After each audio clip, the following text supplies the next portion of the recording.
à toutes et à toutes. Du coup, aujourd'hui, je voulais vous parler de la nouvelle application que Apple a dévoilée lors de sa dernière keynote il y a quelques jours.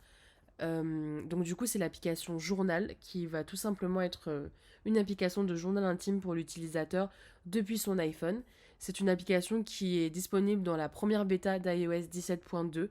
Donc ça vient à peine de sortir et comme son nom l'indique, c'est tout simplement un journal intime qui va permettre à l'utilisateur de consigner des moments spéciaux et des petits détails de la journée, du coup, dans cette application.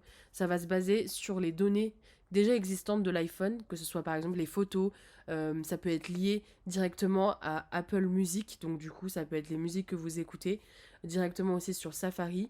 Et le but, c'est que vous puissiez créer, du coup, ce petit moment en pouvant aussi ajouter vous pouvez aussi ajouter du coup des mémos vocaux, euh, des photos directement, prendre des photos sur le vif, ajouter aussi de la musique comme je vous l'ai dit plus tôt, et du coup de créer ce petit moment là en mettant un titre, un texte, même une localisation.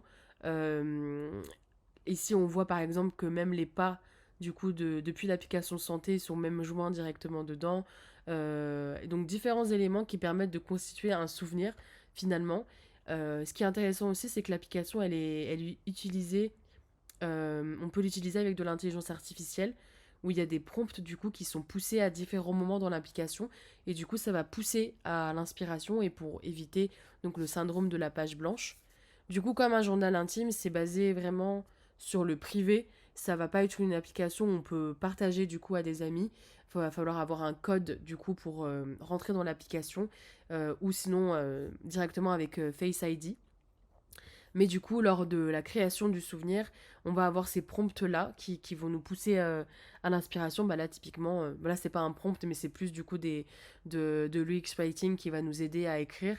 Donc, qu'est-ce que vous allez retenir de cette sortie à la plage, par exemple. Et du coup, on va pouvoir créer ça en mettant vraiment plus de photos qu'on veut, une localisation, même un podcast.